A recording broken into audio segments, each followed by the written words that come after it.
I am so grateful to have overcome devastating challenges over my lifetime. It's for this reason that I am passionate and obligated to share my faith, my hope, and my life. My faith is in God, my hope is in His promises, and my life is for this purpose. I am Yvonne Roundtree, and this is Everyday Matters.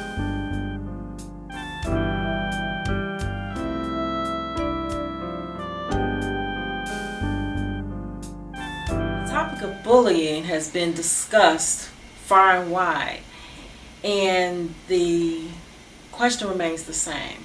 Why has bullying become such an issue in today? And it's something that has always been around since the beginning of time. And what I observe is that it's being approached from a total different perspective. It's being approached from a perspective that there is only one victim, so to speak. And what I ascertain is that there are two people or groups who are victimized. That would be the recipient as well as the so-called perpetrators.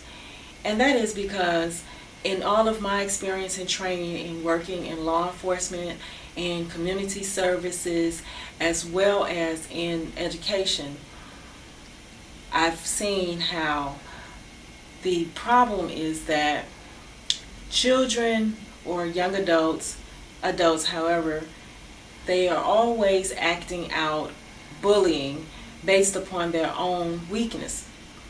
So to say that we can eliminate bullying is to say that we can eliminate the weaknesses of every individual in society.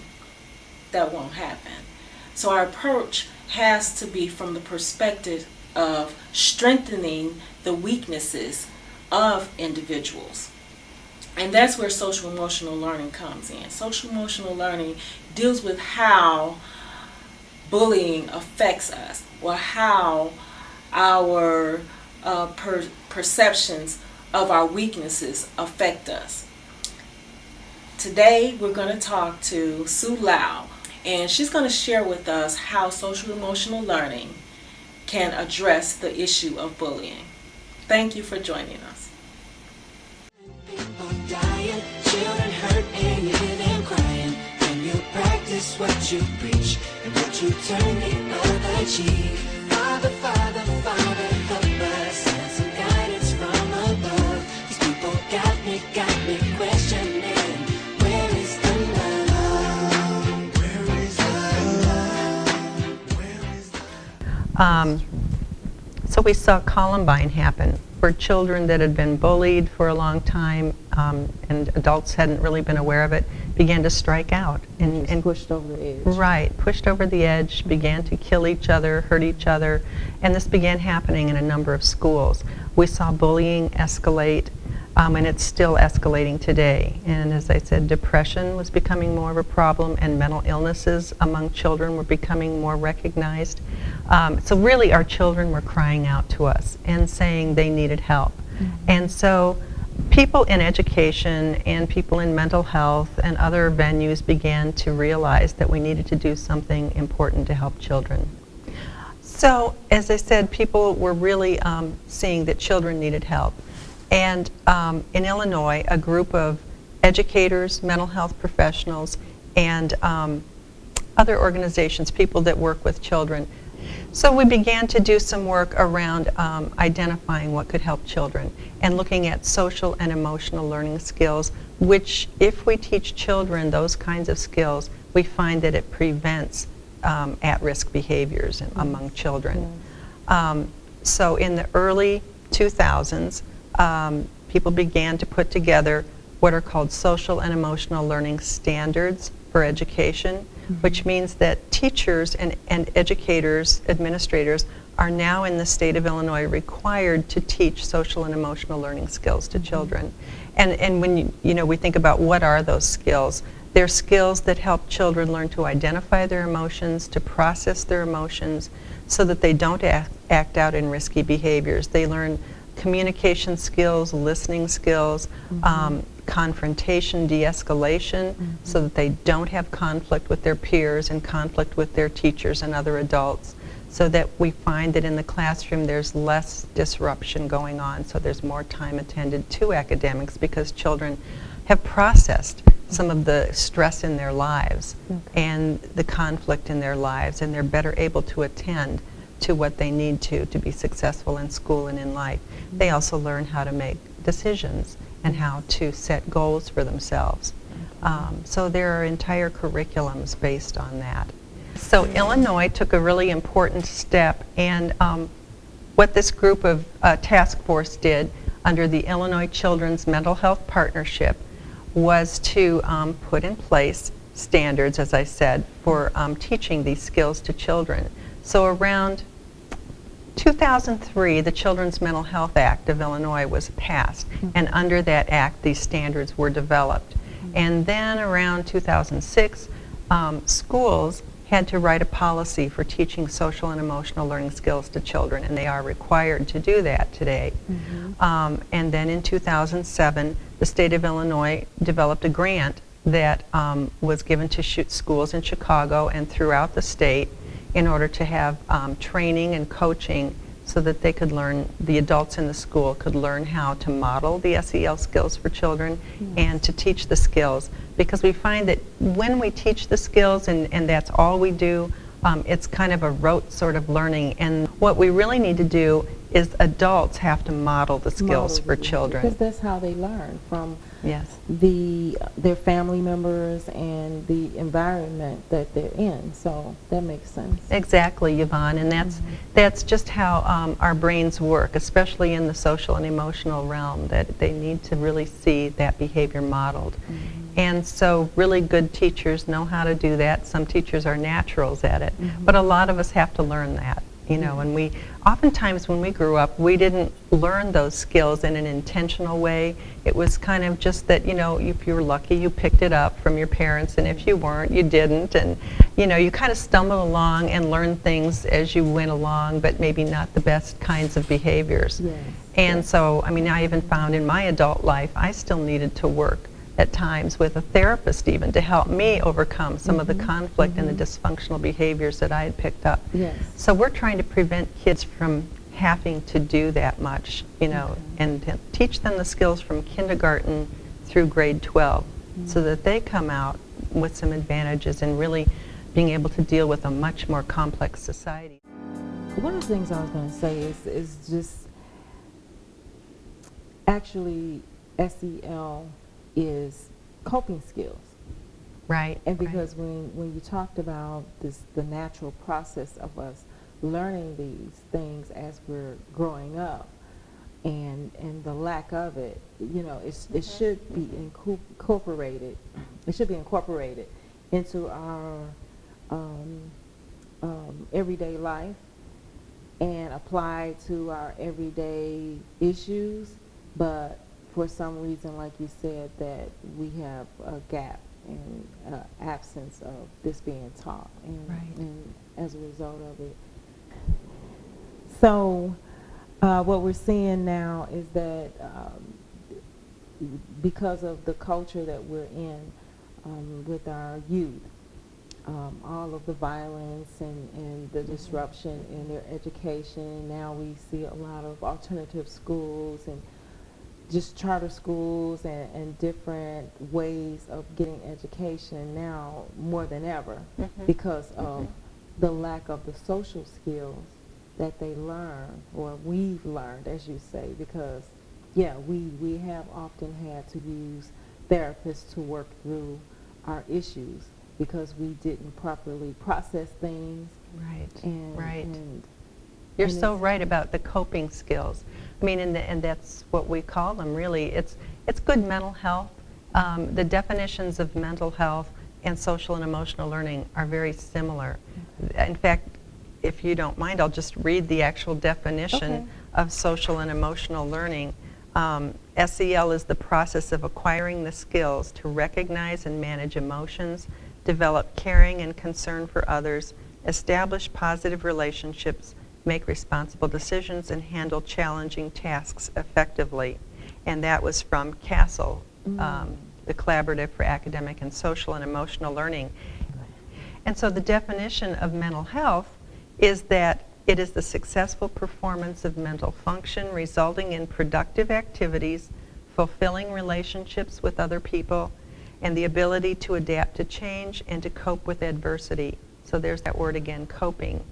And we talk about how to cope with stress, and the different steps that children can go through to process stress, and how to take action steps in dealing with a problem, how to break it down into individual steps where they can identify different outcomes by taking different steps, and how that's going to affect other people and how it's going to affect them, whether they might lose respect for other people or other people might lose respect for them, or they might lose respect for themselves by the actions that they take.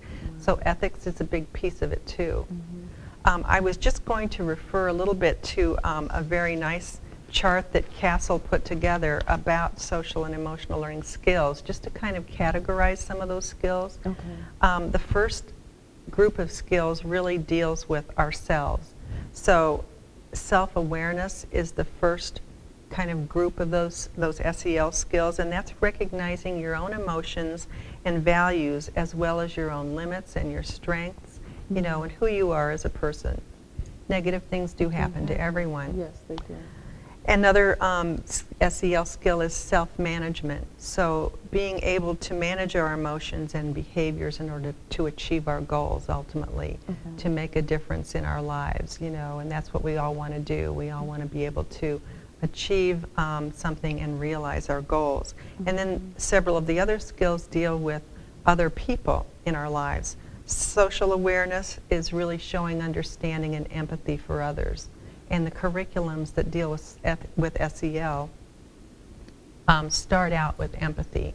And that's a skill that we can actually learn about empathy for other people. It's like you either have that or you don't, But it is something that research shows can be taught.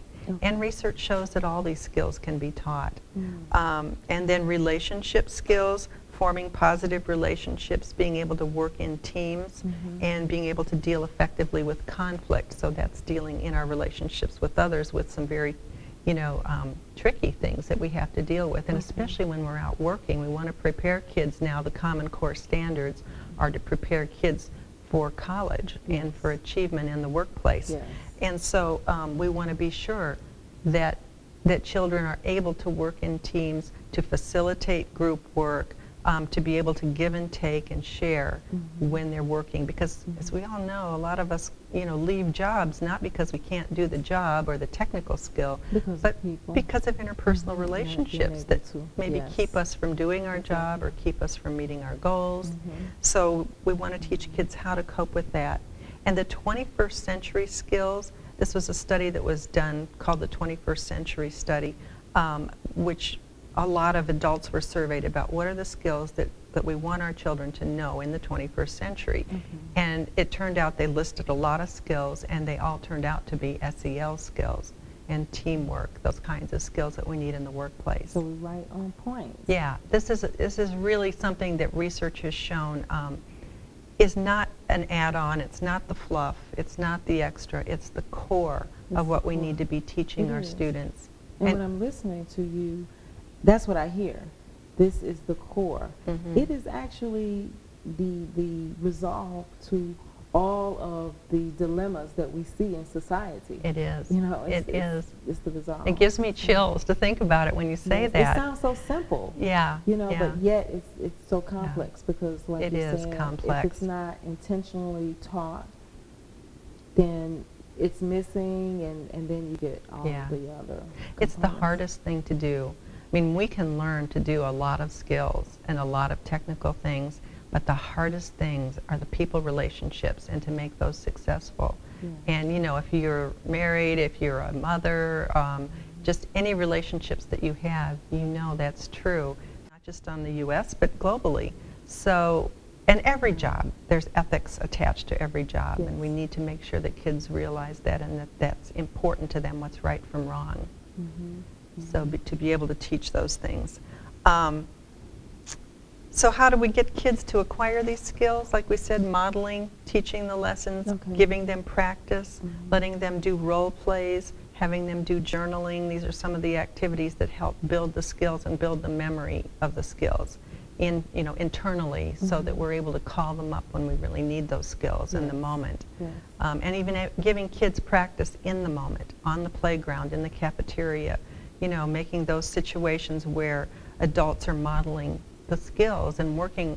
As an example with bullying, adults need to really make sure that they model the skills by not letting bullying situations kind of happen under the radar. Okay. We're all really busy, and it's easier just to kind of ignore those situations or maybe deal with it in a cursory way. But that's not really teaching children how to intervene in a bullying situation. Okay. We need to model that skill. Give We us need- an example. Well, when kids are, say, in a group, and one kid starts, bullying another kid, we're finding that it's really important that children feel empowered to become allies in that situation, to stand up to the bully, or to go and seek an adult to come and help with the situation, or to be able to call on their peers standing around them to really stop the situation. Okay, to advocate. To advocate, Not right. to come in and help them to fight the Right, bully, but right. actually maybe in a sense where if someone was arguing with them, accusing them or something to that effect, then calling in their peers maybe to speak on their behalf in their Right, defense of right, the right. accusation. So with bullying as the ally, a child might say, use some of the things they've learned in their activities and lessons, saying, that's bullying. We don't do that here at this school. And that then allows other kids to think, well, maybe we should intervene. And 2 teachers in DeKalb elementary schools did some research and surveys with students, and they found out that the number one thing to make children feel empowered enough to be an ally in a bullying situation is that they have a relationship with at least one adult in the school building that they trust and feel close to. Yes. And teaching these social emotional learning skills builds the relationships with the adults in the building. That's the whole core of teaching SEL skills. It's all about relationship building, so that the students feel like there are caring, supportive adults in their camp at school who they can rely on, and it's a safe place to be. And then the relationships between the peers become improved as the kids have these skills.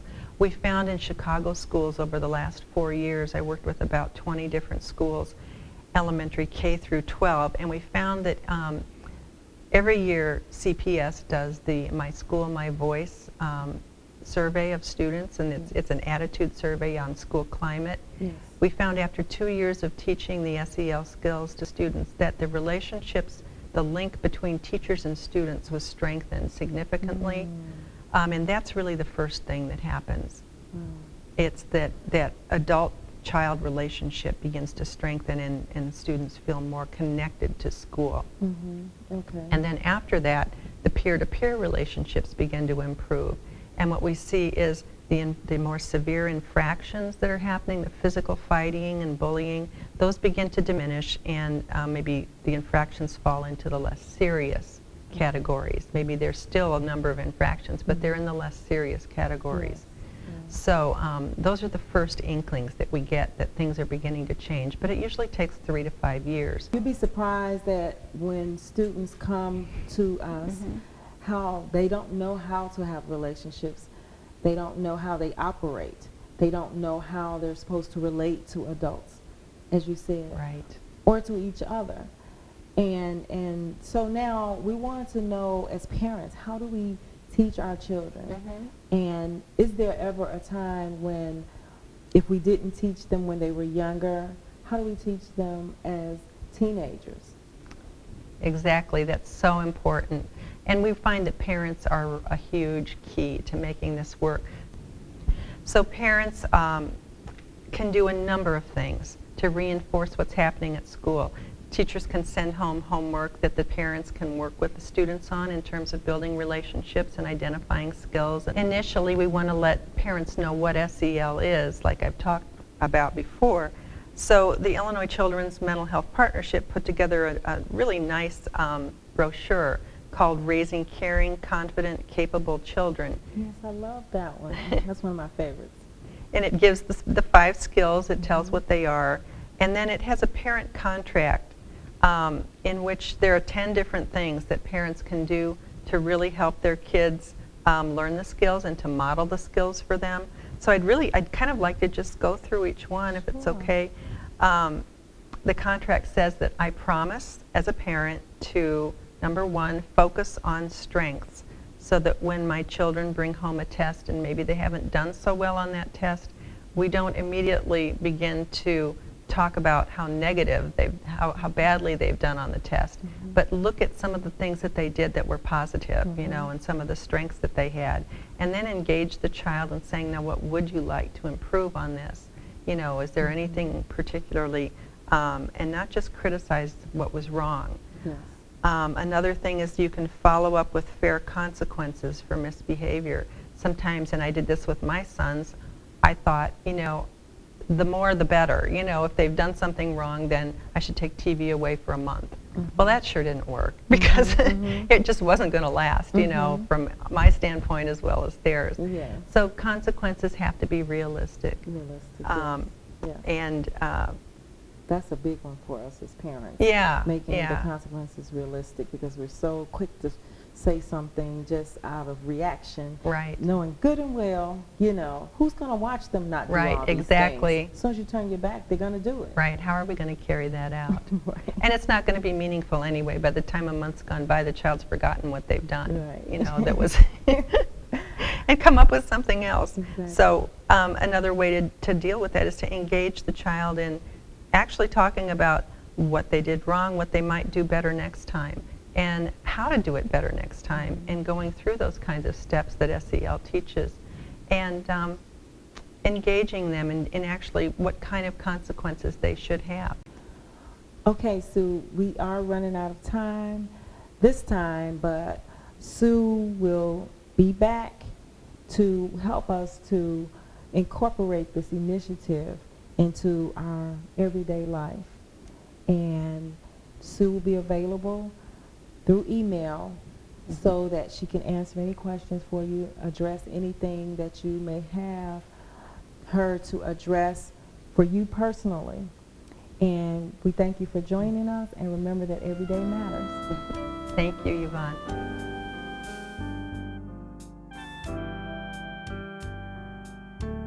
So now, based upon the social emotional learning approach, I'd like you to take a look at how a news anchor handled her perception of bullying and how she addressed it.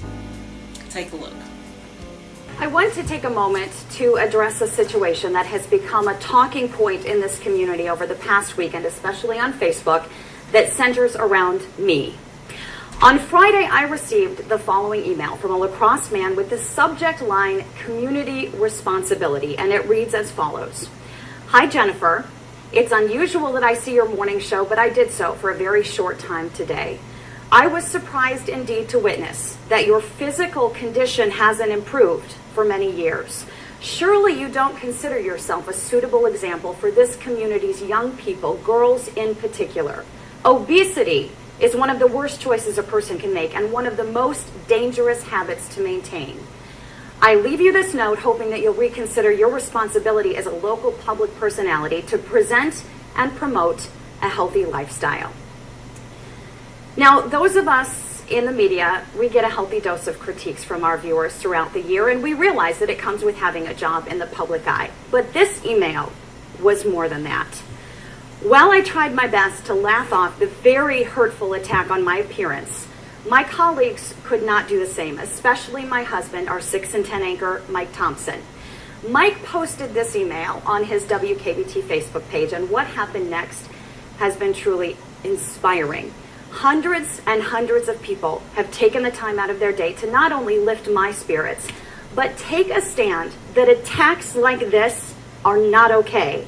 You don't know me. You are not a friend of mine. You are not a part of my family, and you have admitted that you don't watch this show. So you know nothing about me but what you see on the outside. And I am much more than a number on a scale. And here is where I want all of us to learn something from this. If you didn't already know, October is National Anti-Bullying Month, and this is a problem that is growing every day in our schools and on the internet. It is a major issue in the lives of young people today, and as the mother of 3 young girls, it scares me to death. Now, I am a grown woman, and luckily for me, I have a very thick skin, literally, as that email pointed out, and otherwise. And that man's words mean nothing to me. But what really angers me about this is there are children who don't know better, who get emails as critical as the one I received, or in many cases even worse, each and every day. The internet has become a weapon. Our schools have become a battleground, and this behavior is learned. So as I said earlier, that bullying is not a new issue. It has just been viewed in a different way.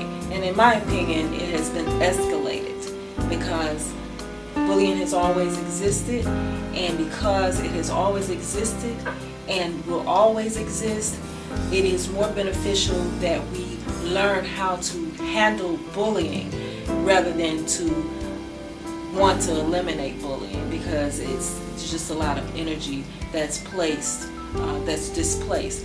So now, after viewing how the news anchor handled her situation of bullying, we see that she kept her self-respect, which is very important. She drew from the support system that she has, which was her family and her friends, her husband. And she also did not attack the abuser herself. She remained respectful toward him as well as herself. And that also showed her confidence. And this is how we want to teach our children to handle bullying. We want to teach them to handle it with self-respect. We want to teach them to handle it with confidence. And we want to teach them to handle it in a way that they can also empathize with the bully. Because again, as I said, the bully is bullying because of a weakness that they have. Usually it's because they have been bullied. It may be because they are fearing becoming bullied, and so they themselves become the bully. There are a lot of children who are dead simply because they were afraid and they carried guns, they used guns, they used violence to protect themselves, or they became victims of violence because no one knew what they were going through.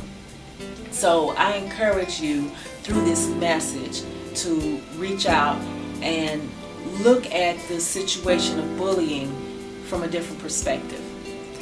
I'd like to leave this scripture with you also regarding strength and gaining strength, because I believe that everything that we experience in life, it's either going to make us or it's going to break us, as we've heard before. In 1 Peter 5, 1 through 11, may the God of all grace, after you've suffered for a while, strengthen and settle you. Strengthen and settle you after you have suffered for a while. So in other words, there's a period in suffering where we can gain strength.